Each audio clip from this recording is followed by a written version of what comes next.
ស្នេហារីនឹងរតនាឈ្មោះនេះដុតភ្លេងលន់ឡើងក្នុងបេះដូងមិនចេះស្ងប់ស្ងៀម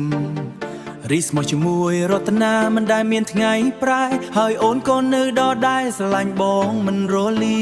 យស្នេហាយើងខ្លាំងលើសពាក្យនិយាយខ្លាំងជាងភ្លើងណាដែលឆេះលើមេឃអូមិនមែនត្រឹមពេលនេះឬតែសបន្ទេប៉ុន្តែជាជីប៉ែសំបន្ទេមិនមែនត្រឹមពេលនេះឬតែសោកបន្ទេ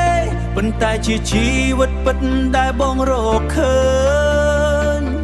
រត់នាមកជាមួយស្នាមញញឹម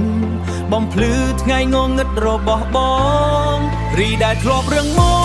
កមិនខ្លាចអ្វីតែបែរជាទន់ភ្លន់ពេលឃើញអូនពេលកាន់ដៃបងពេលអូនដូចកាន់ដៃបងដូចជាភ្លេចចង្វាក់សំឡេងដង្ហើមក៏ប្រែទៅតាមអារម្មណ៍ស្នេហាពេលអូនញញឹមមេឃក៏ដូចភ្លឺឡើងវិញស្នេហារីរតនាលើព្រំដែនគ្រប់យ៉ាងស្នេហារីរតនាខ្លាំងជាងនុយក្លេអេខ្លាំងជាងជុំខ្លាំងជាងភ្លើងលើមេឃស្នេហារីរតនាខ្លាំងជាងអ្វីទាំងអស់មានតែអូនម្នាក់បងក៏គ្រប់គ្រាន់ហើយខ្លាំងជាងនុយក្លេអេពេលបងឈឺចាប់អូននៅជាប់ក្បែរដូចពន្លឺតូចមួយក្នុងយប់ងងឹតរតនាជាភាពកក់ក្ដៅដែលមិនឲ្យបេះដូងបងត្រជាក់បងមិនសុំមេទាំងមូល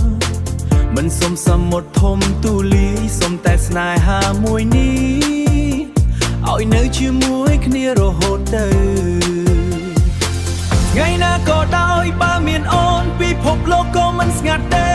សុំលេងស្នេហារបស់យើងលាន់ឡើងក្នុងចិត្តរាល់ថ្ងៃ